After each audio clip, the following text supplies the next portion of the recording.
Hey everyone, welcome back to another episode of the Commissioner's Couch Fantasy Football Podcast. My name is David, and that is my friend Ryan Mosser next to me. We're so excited to have you here, so grab a seat, kick up the feet. We're going to talk all things fantasy football, and it's going to be a treat. We are really excited about this week's episode. We are going to continue talking about all of our risers and fallers and all the fantasy things that we're going to talk about. But first, we're going to talk through our sponsors. So we are sponsored by Inside Edge Network, LVP Productions, and Monster Moments Photography, a husband and wife photography company, sponsored by the Monsters. So if you're ever looking for somebody to come and shoot your pictures for you for family gatherings, prom, homecoming, weddings primarily, please contact them. They're great. They did my wedding and it was fantastic. So, Thanks, bud. yeah, how you doing, Ryan? Doing all right, man. Doing okay. Long week, so I'm excited Yeah. to decompress and talk some fantasy football with you, brother. Same. Yeah, it's been a long week for me too. But yeah, we are going to jump into our first segment that we like to call our hunks and our skunks. So Let me go over injuries real quick first. Oh yeah, good call. Yeah, long list again, but let me just go through them real quick. Injuries this week, like I said today. Usually, what I say, today's Wednesday, so it's subject to change. Obviously, we try to get the episode out before Thursday Night Football, but everyone usually plays on Sunday, so these are subject to change. But as of today, injuries: Dalton Kincaid is out week to week, oblique. Joshua Palmer with an ankle. Darren Waller is pectoral. I thought he was put on IR. Double check that, but I put week to week. Garrett Wilson is out with a knee injury. Lamar Jackson's week to week with a knee. Mike Gesicki IR. David Njoku's day to day with the knee. Calvin Austin, shoulder. Cade Stover's foot. Nico Collins had a concussion. Same with Josh Downs. He had a concussion. Calvin Ridley's hamstring. Brock Bowers' knee expected to be back this week. Still something to monitor. Jacoby Myers' knee and toe. Hassan Haskins' hamstring. Miles Sanders on IR. Darius Slayton, hamstring. Terry McLaurin, quad. Deebo Samuel, heel. Noah Brown, groin and knee. Jaden Daniels, hamstring. Basically the entire Commanders offense. About to say. Cole Kmet back. Jaden Reed, collarbone/foot, was expected to be back in November, but he just had surgery that was unexpected to correct his Jones fracture in his foot. Now the return time is questionable, so just watch that for Jaden Reed. Christian Watson was designated to return from IR, limited practice last week. He said today that he was actually looking to play this week, so go check him out. Carson Wentz, shoulder, limited practice. Aaron Jones, returning from IR, limited practice. Michael Penix, foot day-to-day. Bryce Young, ankle, most likely out. Kendry Miller, torn ACL, out for the season. Chris Godwin, fibula. Mike Evans, collarbone and concussion, will miss most of the rest of the season. I'd probably expect him to miss at least the regular season. Bucky Irvin is out with a foot and shoulder injury. Kyler Murray, foot. Puka Nacua, day-to-day. Brock Purdy, shoulder, is week to week. And then Ricky Pearsall is questionable with a knee. So definitely check out all of their backups. Yeah. Wow, it's extensive at this point. Like, just everybody's going down. This year's awful. This year's so awful. Yeah, I know that your fantasy team in our dynasty league has definitely felt the pain of that. Bro, breaking my heart. Yeah, I did not have high expectations for my dynasty team, but having Brock Bowers kind of be the main focal point for my team really cost me. So. Yeah, I'm grateful because I have your first round pick next year. So you should be. All right, let's get into hunks and skunks. Hunks and skunks. All right, so to recap last week, some of the hunks that I picked last week, I talked about Patrick Mahomes, Bijan Robinson, George Pickens. They all did really, really well. And some skunks that I talked about last week were the Sun God, Amon-Ra St. Brown, Chase Brown, and Saquon Barkley. Which Saquon, I don't know what's going on with him. He's definitely been more of a skunk lately, though. But just not, he's getting the touches, but just not getting the production that he once did. And it's looking like the offense has kind of shifted away from him being the focal point to the passing game being more the focal point. So it'll be interesting to see how that progresses. I know why. What is it? Wasn't he on a Madden cover recently? Oh, that's true. He was. Just saying. Just saying. I'm not superstitious, but just a little stitious, yeah. All right. So last week, my hunks, I had Bijan Robinson and DK Metcalf. Bijan had 14 carries for 40 yards, not very good. 6 catches for 52 yards and a receiving touchdown, though. Pretty good. 21 fantasy points. DK, 3 catches for 50 yards, only 8 fantasy points. That was not really good for a hunk. And for a skunk, I had Chase Brown, 11 rushes for 108 yards, 13 fantasy points.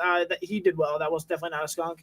And then I had DJ Moore. DJ Moore only had 3 catches for 43 yards. That's definitely not very good, very average. DJ Moore's a skunk. All right. This week's hunks. Do you want to start? You can go do your team picks first? Okay. Yeah, I'll start with mine. I'd be shocked if we don't have the same person at the top of our list, but Quinshon Judkins, the one and only thing that matters in the Browns offense right now. He had 3 rushing touchdowns. I think he had 25 carries for 80-something yards, if I remember correctly. Most of that came on like 2 carries. Crazy. But yeah, he looks good. He looks explosive. Definitely looks everything that was advertised during the offseason and camp while he was there. And so definitely excited to see him continue to progress and that run game to continue to get going and keep going. My next hunk was Davante Adams. Speaking of another hat trick, Davante, he might have just had 2. I don't remember. But he went across the pond, as they say, and just dominated against the Jaguars. And so it was cool to see him do well. And I don't know. It's interesting because he must have just really hated his life in Las Vegas while he was on the Raiders, because he definitely still has it. He still has the juice. He still has the ability to make those contested catches and be a good red zone threat, as we saw this past Sunday. But, man, his time in the Raiders must have been really frustrating. Have you seen the Raiders, though? Yeah. I'm a Browns fan, but I think Ashton Genty commented, recently that, he's not surprised that they're not doing well because they haven't done well in the last 15 years. So, Genty as their superstar, first round pick, commenting on that already. He's definitely obviously looking to build culture. It's not like he's trashing the team. He's just looking to start a culture finally. So my hunks for this week, I have Jonathan Taylor. Shocker. Last week against the Chargers, he had 16 rushes for 94 yards and 3 touchdowns, hat trick. 3 catches for 38 yards, almost 35 fantasy points. Let's face it, Jonathan Taylor is an absolute beast. He's currently the RB2 on the season. It doesn't look like he's slowing down anytime soon. This week, the red hot 6-1 Colts are playing the Tennessee Titans, and the Titans are absolutely a mess right now. They just fired their head coach. Their rushing defense is no exception to that either. The Titans are 29th in rushing defense, allowing 139.6 points a game, and they've allowed 12 rushing touchdowns. Those 12 rushing touchdowns are also the most in the league right now currently. Jonathan Taylor will continue his rampage this week. I expect him to be the RB1 when week 8 is over. He's clearly a hunk for sure. So. And then my second one, shocker here, Ja'Marr Chase. Wow, I'm really going on a limb here. Last week against the Steelers, 16 catches on 23 targets. That's insane amount of volume. And a touchdown, almost 40 fantasy points. First off, the Browns are idiots for trading Joe Flacco to another team within the division. I'm a Browns fan. I'm not allowed to say that. But, that was such a great thing for Ja'Marr Chase. Joe will target Ja'Marr an ungodly amount this rest of the season. He had 23 targets last week. The game plan is get that dude the ball. Last week's performance was perfect. It was just perfect. Anytime a team can figure out a way to target the wide receiver 1 over 20 times a game, it's going to be a fantastic week for fantasy owners.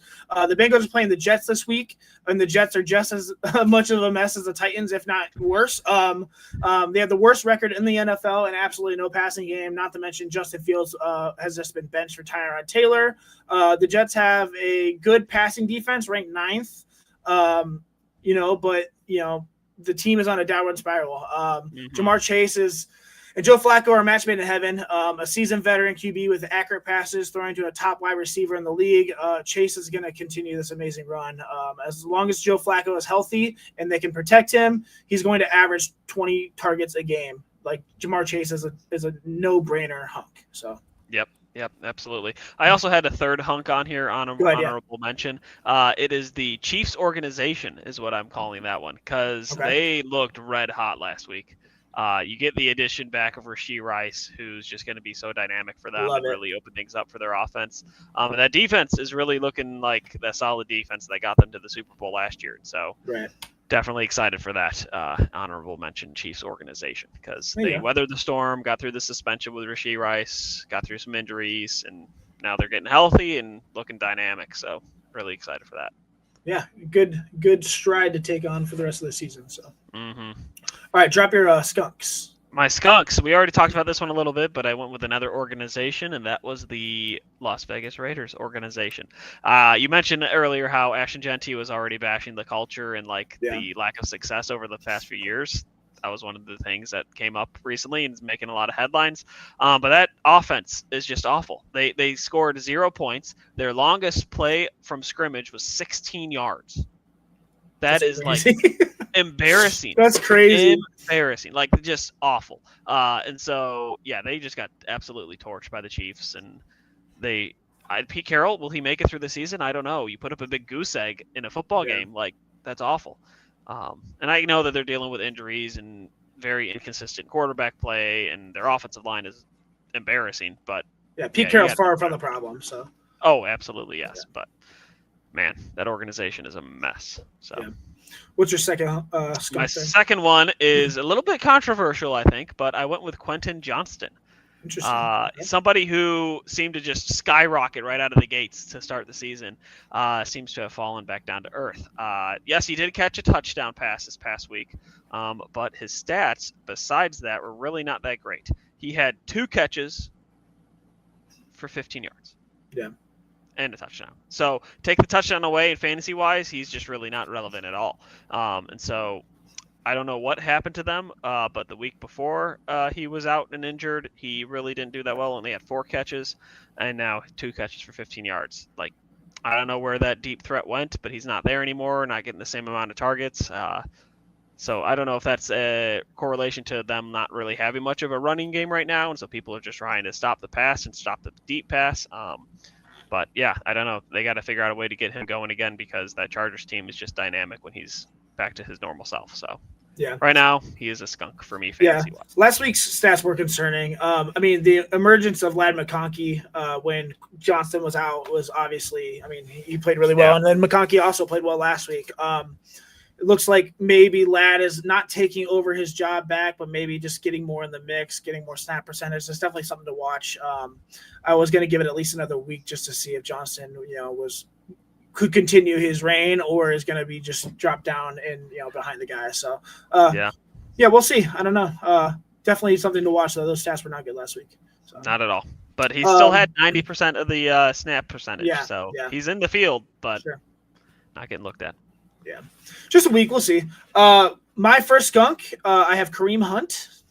Ooh, 39th overall running back. I know. David just talked about how much he loves the Chiefs, but the Chiefs running game is a 3-headed workhorse. But nobody's really taking advantage of it. I've said it all years. It's kind of a mess. Pacheco had a 56% snap count, 15 carries for 57 yards and a touchdown. That was good. Brashard Smith, the rookie, 38% snap percentage, 14 rushes on 39 yards, but he is amazing at catching out of the backfield. 5 catches for 49 yards. Really good number, especially for the rookie, but those numbers didn't leave much for Kareem Hunt. Kareem Hunt only had a 19% snap percentage, 4 carries for 18 yards, 1.8 fantasy points. This running back room is finally looking to solidify itself, and is looking like Kareem Hunt is going to be the odd man out. Brashard Smith, like I said, he's a promising rookie who can catch in the backfield. I actually expect him to become the running back 1 by the end of the season. Just because of his versatility. Yeah, that's the word. Versatility. He's got really good hands. I think the Kareem Hunt experiment is over with the Chiefs. He's a skunk for me. So. Yeah, I agree that anytime you're in a committee backfield like that, it's always just hit or miss. And then when the younger guys start taking away some of your snap percentages, your value in fantasy is just going to keep diminishing. So sucks, because I like Kareem Hunt, but makes sense. I do too. My second and final skunk, Caleb Williams, quarterback for the Bears. Last week against the Saints, 15 of 26 for only 172 yards and 1 interception, 5.68 fantasy points. I mean, that's garbage. What is that? Yeah. I mean, looking like rookie Caleb Williams out there. I mean, the first 3 weeks, Caleb Williams looks like a franchise QB. He looked amazing. In those 3 weeks, he had 715 yards, 7 touchdowns, and 1 interception. Like, you can't really beat that. But the last 4 weeks, including a bye week on week 5, he had 636 yards, 2 touchdowns, 2 interceptions. So those touchdowns went way down, and now the interceptions are up or equal. Although the Bears play the Ravens this week, who have absolutely been horrible this year, I don't understand what's up with that defense. It's like they just completely lost their identity. Yeah. Ranking 28th in the passing defense, I don't think that it matters too much. The Bears' offense is unreliable and predictable. I mean, 1 week you have Ben Johnson scheming up some incredible plays, and the next week you have just them falling flat in their face. Staying far away from Caleb Williams, especially after his horrible performance last week against the Saints. I think that he's going to be a skunk this week. So. Yeah, that's fair. And I think the one thing I feel like I've noticed, at least with that Bears team as a whole, is they definitely play up or down to whatever like the competition is that week. Right. So they played against the Saints team who's like kind of feisty but really not that great. So they kind of played down to that competition. But in weeks past, they've played up to other good competition like the Commanders, and ended up beating them on a last-minute drive. So It's just a very weird, volatile team right now, and I think they're still trying to figure out essentially who they are, because they're so young and so just new. So I think give them a little bit of time, but I do think that Bears offense will bounce back and look a little bit more friendly for fantasy managers as they move forward. Yeah. But yeah, it's a good pick, because right now he's not looking comfortable or just consistent. So yeah. All right, let's move on to Fantasy Fireworks. This is where we give a matchup where we think is going to produce a ton of points for the fantasy week. I just have one this week. Do you want to go first? Or you want me to go first, Dave? Yeah. Do you want to recap what we did last week and see how we did? I do not have my recap, but go ahead first. I will look at what I did. Yeah. So last week I had the Bucks and the Lions, and that ended up being a great fantasy game for all the Bucks and not really the Lions. It was a great game, honestly. If you watched it, it was pretty close. But yeah, the Bucks kind of pulled away early, and the Lions made a little bit of mistakes, and Jared Goff didn't really look like himself. Threw some picks, had a turnover, strip sack, and so it was a good game. Only kind of one-sided though for Fantasy Fireworks. What did you have for yours last week? I had the Colts and the Chargers. I thought that was pretty good. I mean, like I said, Jonathan Taylor, 132 yards, 3 touchdowns. Daniel Jones almost threw 300 yards and 2 touchdowns. Really good for the Colts. I mean, the Chargers still look really good. They questionable with the running game. I think Kamani Vidal is going to take over that. Definitely going to take over that backfield, but still very questionable. But still, I think a good game overall. Yeah, I mean, the final score was 38-24, so 62 points total. Yeah. So definitely a great fireworks game. For sure. Yeah, mine was 24-9, so there you go. Not even really much going on there.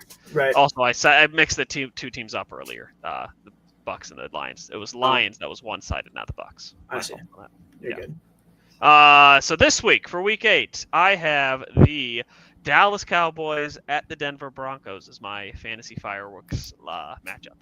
Right. That offense for the Dallas Cowboys is electric. You've got George Pickens playing out of his mind, CeeDee Lamb coming back, Javonte Williams being a good running back for fantasy, scoring a lot of touchdowns, and Dak Prescott being able to find open players, and even Jake Ferguson being a good tight end option. So that offense is dynamic. It looks explosive. But it's going up against a Denver team that has a great defense and a team that really just rallied and scored 4 touchdowns in the last fourth quarter last week to win the game. And so definitely, a matchup to watch, because it could be a very big shootout, or it might not be, and the Denver Broncos defense shows up and shuts down the Cowboys offense. But we'll see. So I'm excited to see how that one plays out, because there's a lot of weapons on both sides. So yeah. So this week for my Fantasy Firework, I have the Giants versus the Eagles. Ooh, okay. I really like this matchup. And remember, just a couple weeks ago, the Giants actually just beat the Eagles. Yep. Giants are 2-4, 17th ranked offense. Not a very good defense, but like I said, that offense is undeniable. The connection with Jackson Dart and Cam Skattebo. I mean, the dude, I don't know. He looks like he just runs through brick walls for recreation. So I don't know. He's incredible.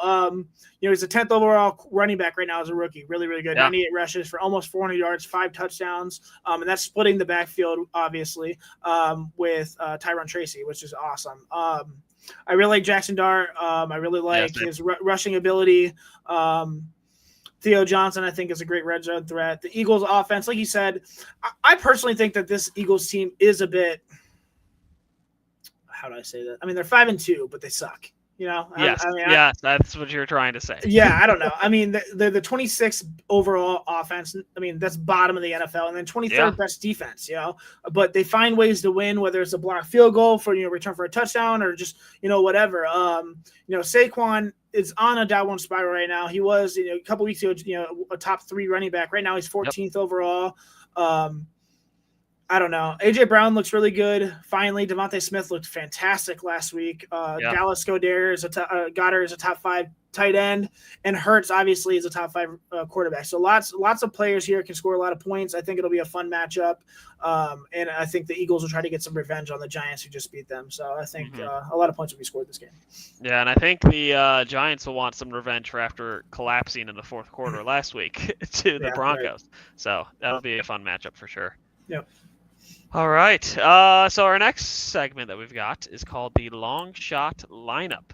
So this is where we pick some players that may or may not be on your fantasy radar at all to potentially put into your starting lineup, pick up off the waiver wire, and add to your team because whether it be from injury or just from scheme or matchup, these players could do a lot of good for fantasy. So last week, I'll just review what I did last week.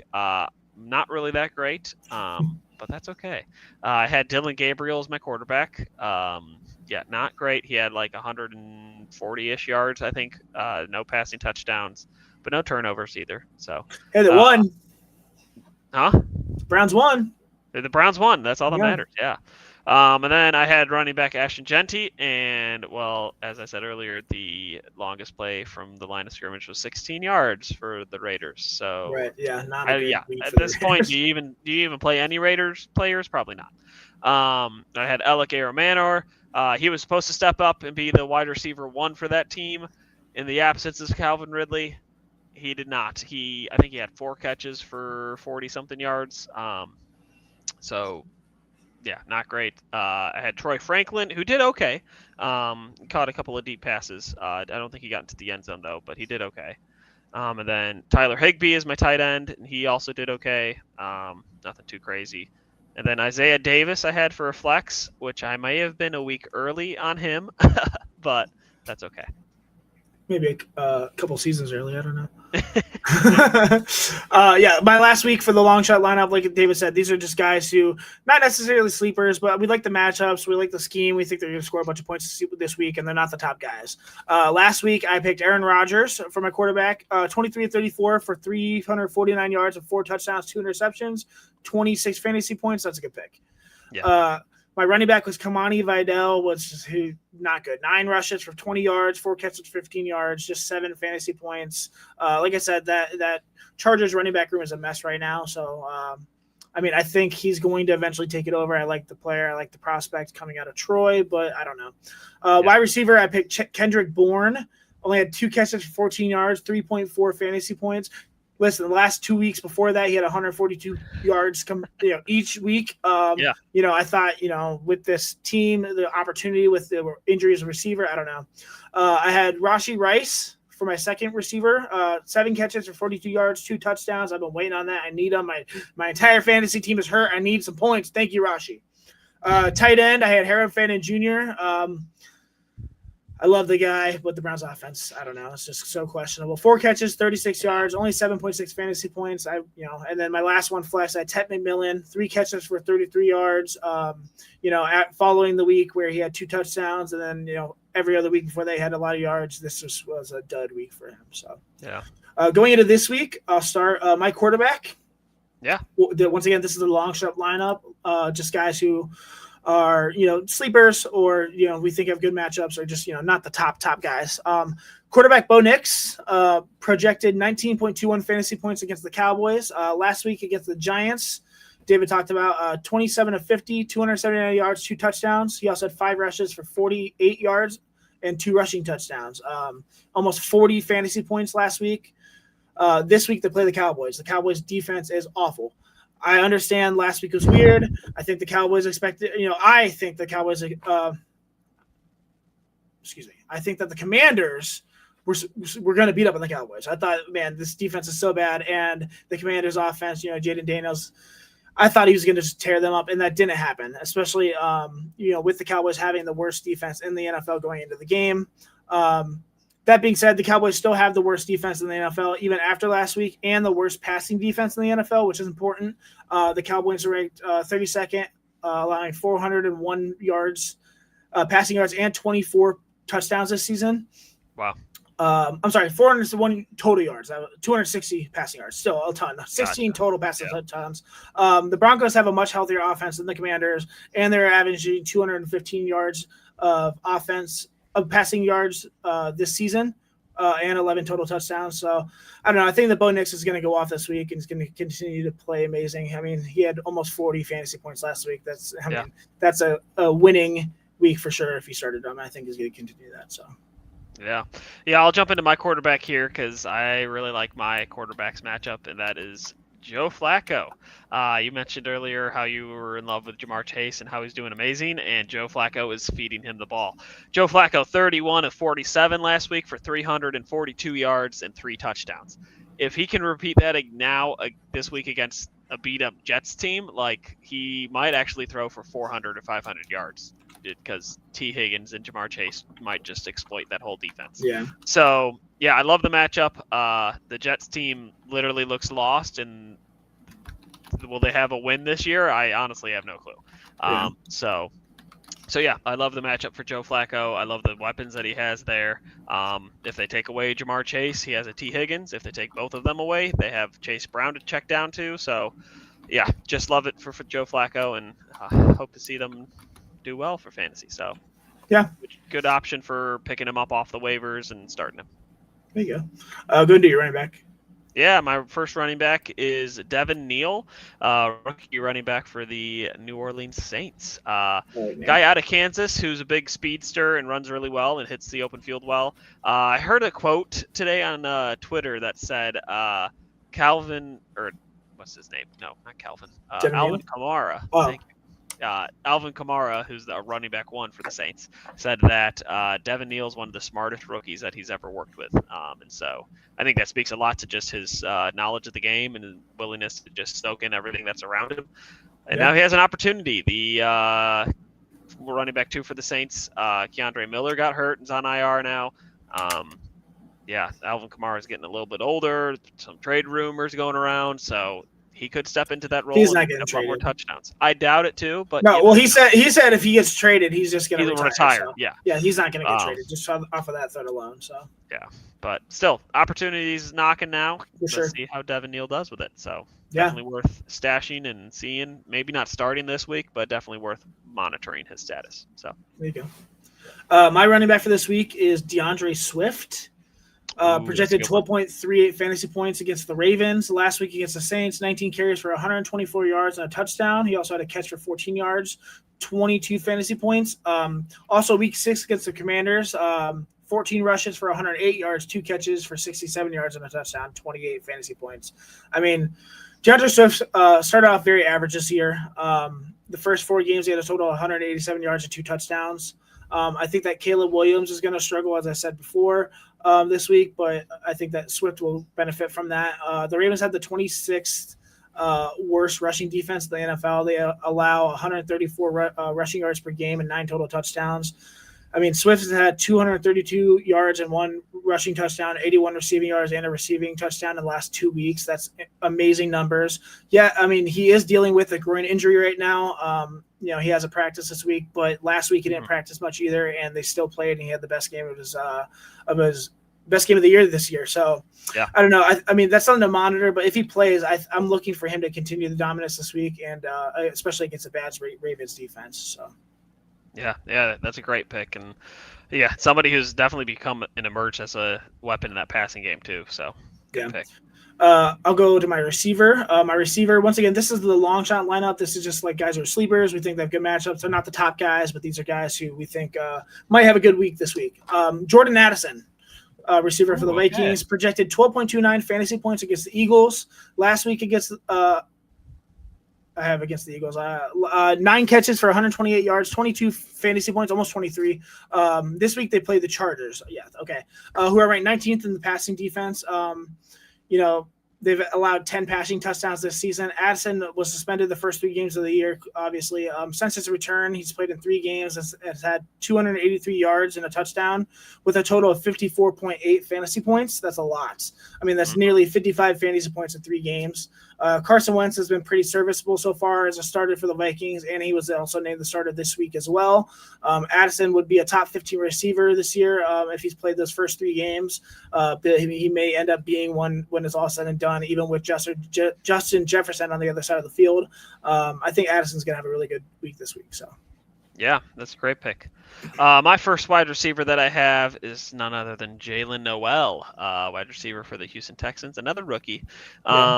For this guy, I think the opportunity is knocking because he might be the wide receiver 1 this week.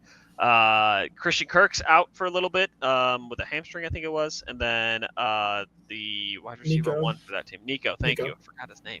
Nico Collins. Is out with a concussion. We'll see if he comes back or not. But either way, he had a career game for him in his young rookie career. He had 4 catches for 77 yards. Looked really efficient and looked really comfortable in that offense, and so we'll see what happens. They're going up against San Francisco, and so that defense is pretty good. But if he can still be that wide receiver 1 and that option for CJ Stroud to throw to, I think he could do well fantasy-wise. So definitely something to keep an eye on and maybe even start if you got him in your league. So there you go. Do your second one. My second one is Kendrick Bourne for the San Francisco 49ers. There's still so many injuries going on in the game. George Kittle finally came back from IR and laid a goose egg, did nothing. And so with that, I still think Kendrick Bourne's going to have a role in this offense. The 49ers traded for him for a reason. Brandon Ayuk looks nowhere ready to come back. Ricky Pearsall still not too sure if he's going to play. So, yeah, Kendrick Bourne, I think he could still be fantasy relevant. Mosser mentioned 2 weeks ago he lit it up and scored a lot of points. And so 142 yards in 2 consecutive games. So that is still potential to be there. And so if Brock Purdy's able to play, it might even help booster his stats. So we'll see, but definitely worth stashing and maybe even starting. So there you go, good one. My second receiver for the long shot lineup is Kayshon Boutte. That's not a booty pick. No, projected 8.56 fantasy points against the Browns this week. Last week he had 2 catches for 55 yards and a touchdown, 13.5 fantasy points.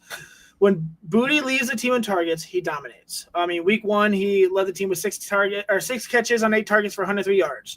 Week 6 he led the team with 5 catches on 5 targets for 93 yards and 2 touchdowns.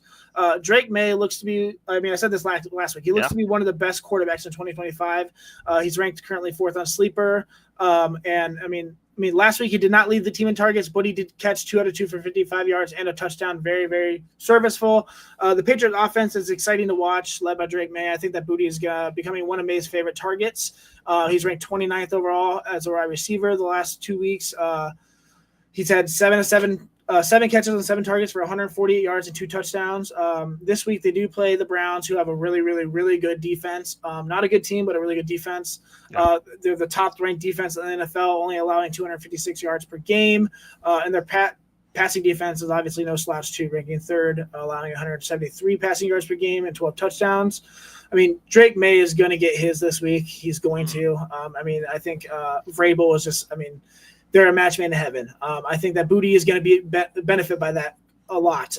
Even against the great Browns defense, the Browns defense,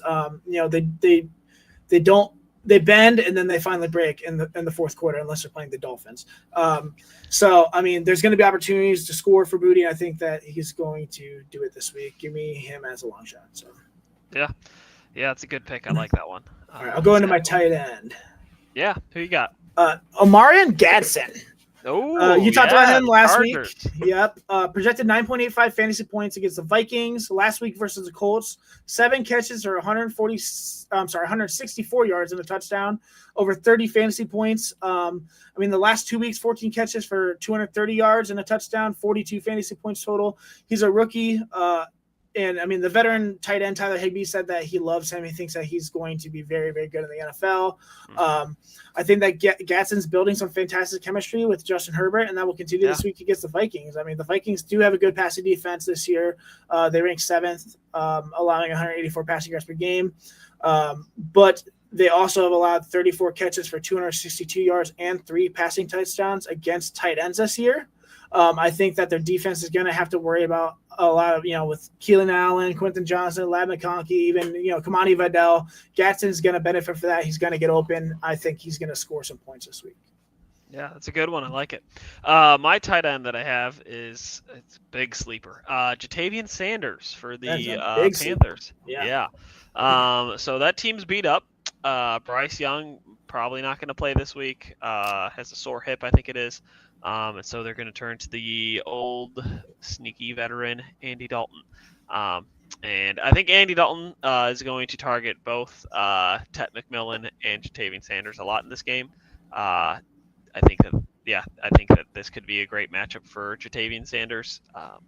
But yeah, you never know. We'll see. Andy Dalton could just decide to throw it to the other team too. But if there was a week for him to start, it would be with somebody that's an old veteran that would know how to utilize a tight end really well.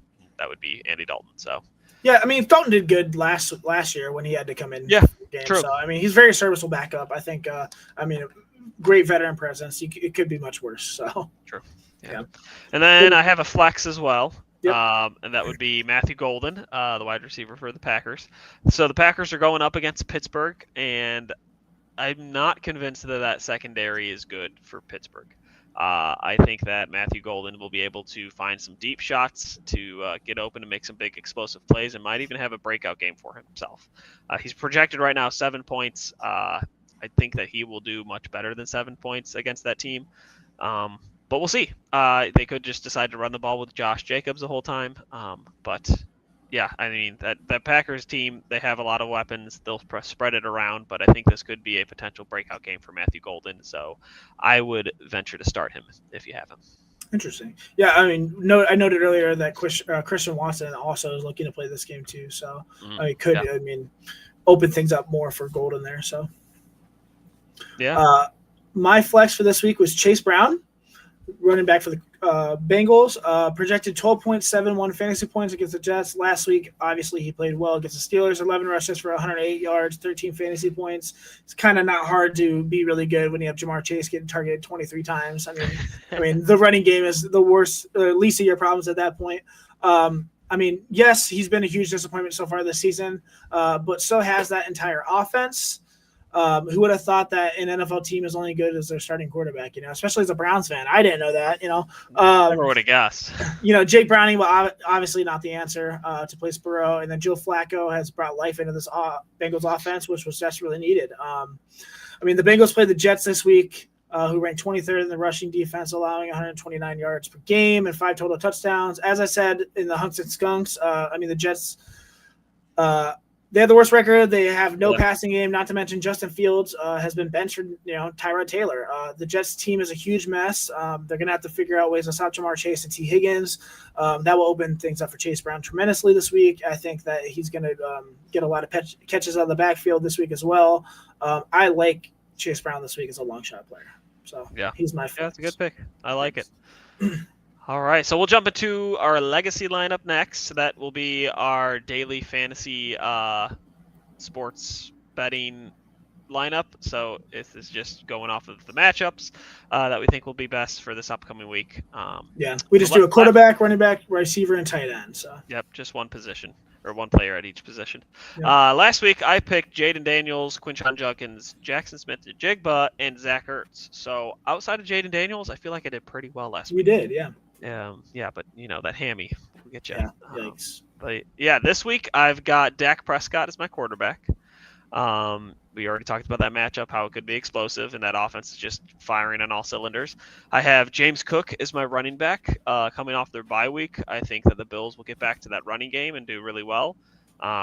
And then my wide receiver, I have CeeDee Lamb, kind of going off the Dak Prescott play. I think that stack will be pretty good and pretty dynamic. CD is still looking really that first explosive game of the season so far, and I think that this could be the game for him. He had a game last week. He did have a good game, but I mean, like, explosive, like. Vintage. He had over 100 yards. He's had over 100 yards the last 3 games he's played. No, I agree. I just think like multiple touchdowns, like explosive. I'm arguing with you here because he obviously should start him for DFS. So. Yes. And then my tight end that I have is George Kittle, which might be a reach because he scored nothing last week. But I think that offense just needs to get him more involved. And maybe last week was like, okay, you're back from injury. Let's shake off the rust a little bit, just get you comfortable playing again. And this week we're going to really feed you the ball. And so I expect him to do really well. So there you go. Once again, this is the legacy lineup. These are just DFS guys, daily fantasy sports guys, or just who we think is going to be. Basically, we're just guessing the top score for the top positions here. Last week I had Jaden Daniels as well. I actually had just a dud week. Jaden Daniels, Bill Krosky-Merritt, Drake London, Harold Fannin. I mean, 8 fantasy points is the highest one I've had, other than my quarterback, and then obviously Daniels, like you said, hurt his hammy, so not very good.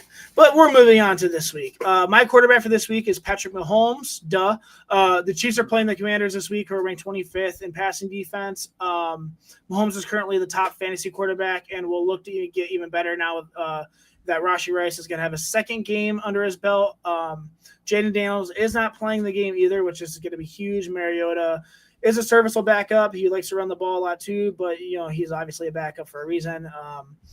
There'll be a lot of opportunities for Mahomes to score a lot of points because their offense is going to be on the field a lot. So give me Patrick Mahomes this week. Oh yeah, I like it. Going on to my running back, I talked about him earlier, but Jonathan Taylor, he's just incredible this year. He's only 3 yards away from having 700 yards on the season, and he has 10 rushing touchdowns, which is crazy after 7 weeks. Crazy. He's already scored 107, almost 180 fantasy points so far this season as well. Just it's a cheat code. There's not much to discuss here, honestly. I mean, the Colts offense is absolutely dynamic with the resurgence of Daniel Jones under center. They're averaging 380 total yards a game, which is second in the NFL, and they have 16 rushing touchdowns as a team. Jonathan Taylor is a cheat code, the best player on one of the best offenses, and now they're playing the Titans this week.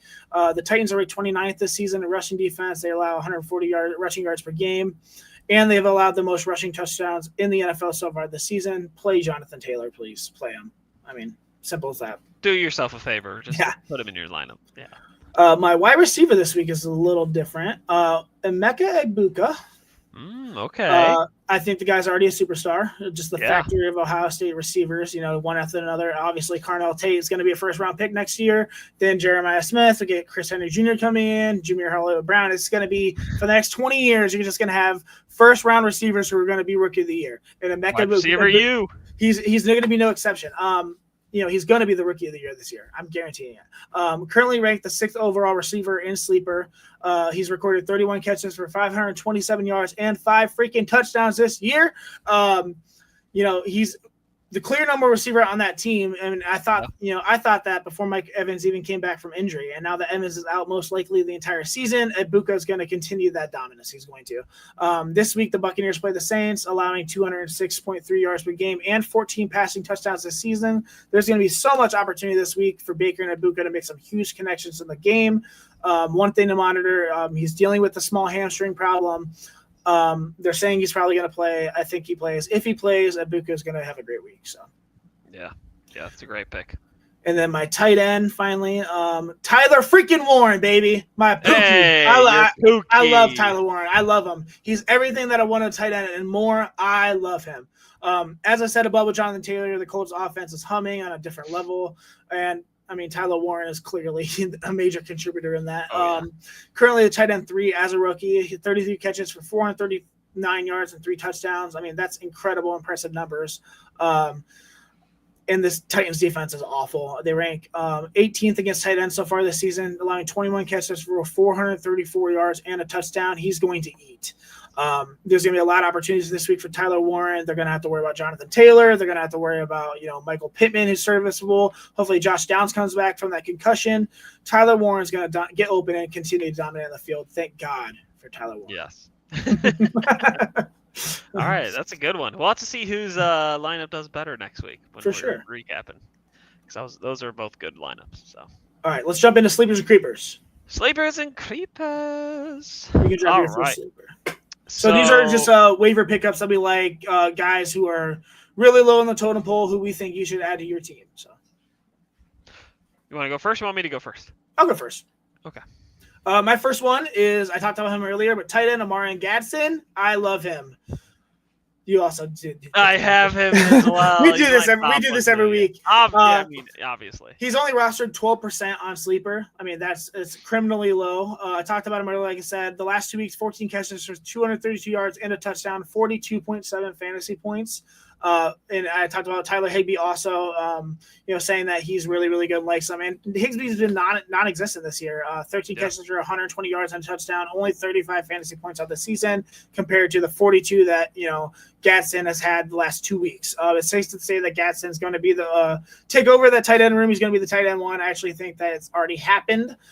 He's starting to heat up, and you better get on that Aronde train before it's too late. 12% rostered in Sleeper. You need to add this guy for sure. He's a dynamic playmaker on a really good team. Yep, agreed.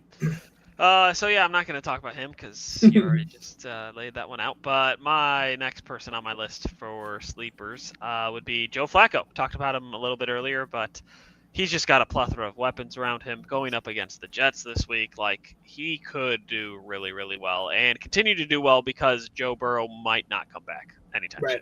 Yeah. So, I'd pick him up. I'd start him if you got him. The potential's there for him to just continue having explosive weeks because he just has great playmakers on the outside. So, yeah, I'd pick him up. I'd start him, especially this week. But, yeah, Joe Flacco. There you go. Go into your second one. Yeah, my second one, I have Tez Johnson. So you talked about Emeka Egbuka a little bit. Another rookie receiver for the Bucs who's done pretty well is Tez Johnson. Small frame, only 5'10", but the past 2 weeks he's had about 70% of the snap counts for him just because there's been so many injuries in the wide receiver room. In the last 2 weeks, he's also caught a touchdown each week. Yeah. So, yeah, last week he only had the one catch, or 2 weeks ago he only had the one catch. This past week he had 4 catches on 9 targets for 15 yards and a touchdown. So, looking like he's getting a little bit more involved in the passing game, looking like Baker can trust him a little bit more. And I think his team's finally focused more on Egbuka. You can definitely count on Tez Johnson to get more of those targets and more of the offensive shares. And so if you keep scoring touchdowns, that's great, but definitely add him to your team. And I wouldn't start him just yet, but just stash him and just see what he does. So yeah, I like Tez a lot. I liked him coming out of Oregon. I mean, he's fun. He does backflips. He's just a fun guy. He's only rostered 22% on Sleeper, so definitely a guy that you could pick up and stash, especially with, like you said, the injuries. And there's major opportunities for him to shine. Going into opportunities, my second sleeper this week is Cade Otton, same team, tight end, Buccaneers. Own 38% of teams on Sleeper, so plenty of opportunity to add him. Odd has season highs in targets and catches in Week 7 against the Lions. The last 4 games, he's had 19 catches for 206 yards. Very electric offense by Baker Mayfield and a tight end that he was heavily targeted last year, and I think is going to continue that. He was injured at the beginning of the season. He has 45.1 fantasy points so far this year. After being snubbed out on catches in 2 games this season. Early, with Mike Evans out for most of the rest of the season with a broken collarbone, Chris Godwin being injured the entire season, basically, Cade should continue to be used in the passing game. This week, the Buccaneers play the Saints. The Saints are ranked 25th against the tight end. They've allowed 37 catches for 364 yards and 2 touchdowns. Plenty of opportunity for Cade Otton to get his this week, especially with Emeka Egbuka on the other side, and Rachaad White has been a very serviceable backup running back that started because of Bucky Irving. I think that Cade's going to stack onto what he's already done for the past few weeks. I think Cade Otton, give me him for a sleeper. 38% on sleeper right now. And then I had just a random one. I also wrote down Devin Neal I didn't write anything else after that, but I just like Devin Neal for sleeper as well. So yeah. And we talked about him a little bit earlier too. Yeah, exactly. That's why I mentioned it. Going into creepers, I can go first. Yeah. I wrote the entire Texas running back room. Ooh, okay. Woody Marks is owned 65% on Sleeper, way too much, and Nick Chubb is owned 72% on Sleeper. I liked Woody coming out of college. He was great at pass catching at Mississippi State and at USC. He recorded at least one reception in 56 of his 57 games in college, which I thought was an interesting statistic. He holds the Mississippi State record for most receiving yards by a running back with 1,225 receiving yards. But unfortunately, he's just not performing well in his rookie season with the Texans. That offensive line is just horrible. On a year that, he has 46 attempts and 152 yards and touchdown, 9 catches, 116 yards and 2 touchdowns. He's ranked the 37th running back in sleeper right now. And then obviously we all know what Nick Chubb was before the horrible injury afflicted by, D-bag, make it Fitzpatrick. Screw that guy. Sorry, I'm a Browns fan. It was a stupid, dirty play anyway. Oh, it was. He's a D-bag. He's unfortunately just a shell of himself. It's sad because, I literally have an autographed photo of him here. I mean, my man cave is filled with Nick Chubb memorabilia. I love him. But he's a former shell of himself, like I said. He's currently ranked the 40th running back on Sleeper, 63 rushes for 265 yards, 2 touchdowns, 8 catches for 41 yards. This rushing game is a mess. This team is a mess. The Texans are ranked 18th in rushing offense right now. As long as they decide to split snaps between the two, I think that both of their values are very low.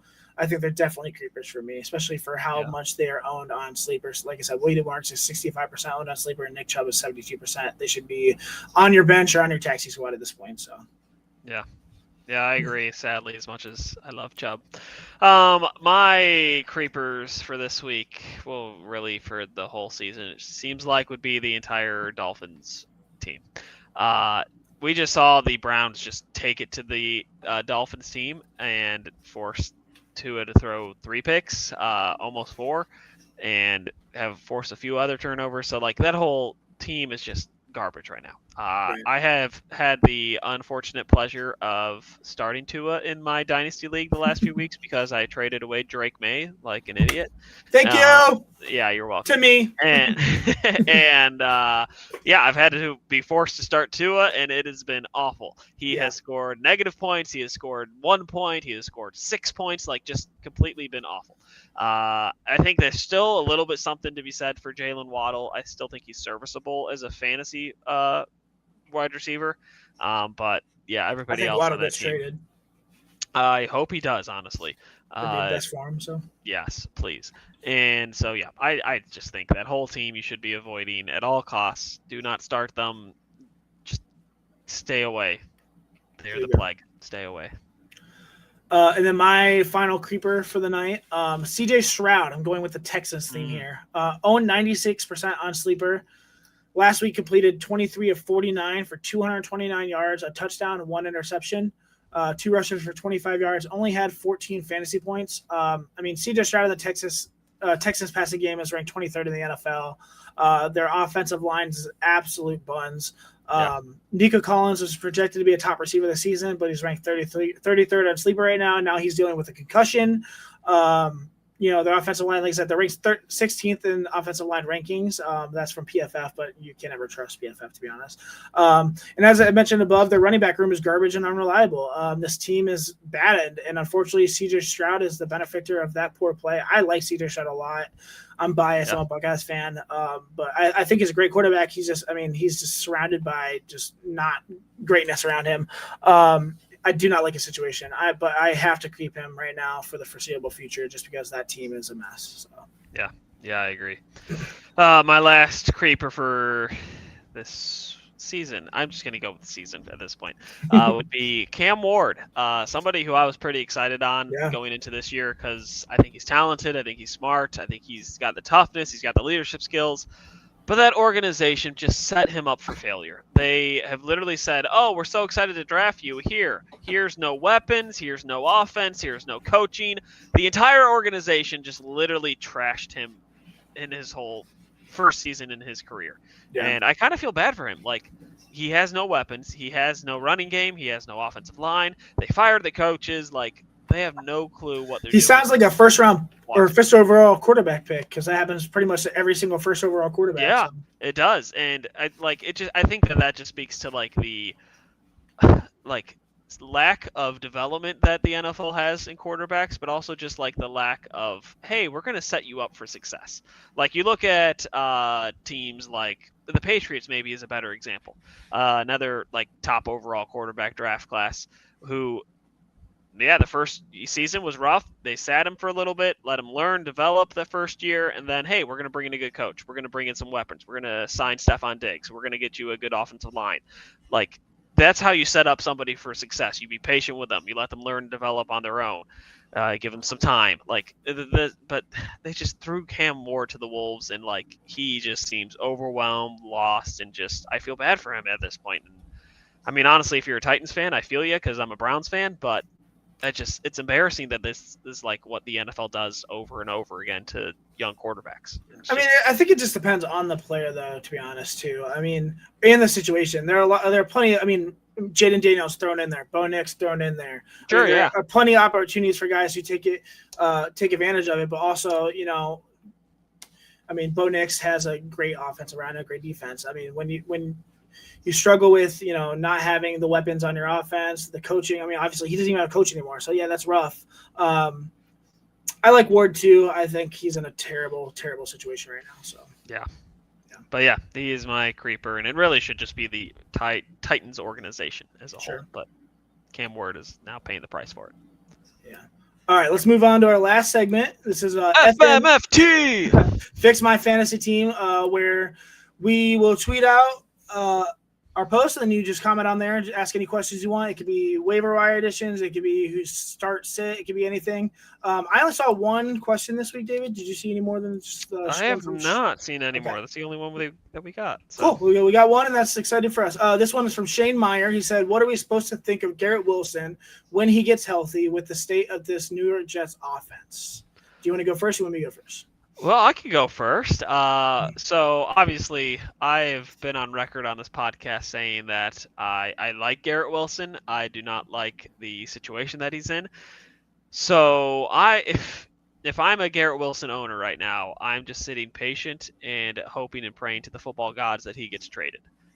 Because the talent is there, the poise and moxie is there, the ability to catch the contested football is there. He just needs to go to a different team at this point. And I know that there are some rumors circulating about some certain teams in Cleveland that might want him. But David is an incredible optimistic Browns fan who thinks that he thinks that any trade rumor is going to happen no matter what because he believes, and I love him to death, but it pisses me off. I gotta believe, okay? Gosh. But yeah, if he gets traded to another team, like if there's a team that's trying to make a playoff list, like even the Steelers to a certain extent, if he goes to the Steelers, like he could do really well in that offense. God help me. Be a good weapon for them. So I think fantasy wise, he'll be fine if like he comes back and sits on the Jets and plays for them and has a terrible team around him. Like he'll still be fine. But if he gets traded, he will do really well. So I would just sit on him and hold him. And if you got him on your team, just be patient, see what happens. Yeah, I mean, listen, I love Garrett Wilson, probably too much. I'm very biased. Like I said, I'm a huge Buckeyes fan. And he's one of my Pookies. I only have a few, but he's my fantasy Pookie. He was my first draft pick in one of my favorite dynasty leagues, and I love him. His talent is undeniable. The problem is that he's part of this Jets team, and that team and culture is just garbage, hot garbage. Yeah. And he just signed an extension with that garbage team. There are currently a lot of trade rumors, like David said, circulating involving Jets players in general, but also including Garrett Wilson. He's definitely, I think he's a start every week, regardless, as long as he's healthy, regardless of what team he's on. The Jets have benched Justin Fields and now Tyrod Taylor as a starter. It would be very smart for them to scheme the ball to Garrett Wilson as much as possible. Not to mention, if he gets traded, like David just said, his value is going to absolutely skyrocket. There's a lot of wide receiver needy teams in the NFL right now. I'm definitely keeping Garrett Wilson. I'm definitely starting him. I can't keep him on my bench. He's too good. So yeah, I agree. Another team I just thought of that would be an interesting trade candidate for Garrett Wilson is the Indianapolis Colts. You think about them having Anthony Richardson sitting on their bench, still a young rookie or young quarterback that's still developing in the league. What would it look like if the Jets traded for him and in return got Garrett Wilson to that offense? So unrealistic. Gosh. All right. That was FMFT, guys. That is our show for the day. David, we did it under an hour. We are killing it, brother. Yes. That's awesome. New record. Thank you guys so much for joining us. Like I said, we're here every single Wednesday, 9 o'clock live. Please come join us.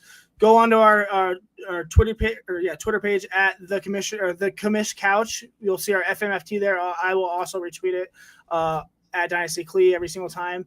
But please go on there. We have 153 live viewers right now. We're so grateful for you guys. Thank you so much for just spending time with us and just talking fantasy football. Please contribute. Please ask questions for next week, and we'll see you all next week on the Commissioner's Couch, 9 o'clock Wednesday live. All right. See you guys. Thanks. Thank you so much.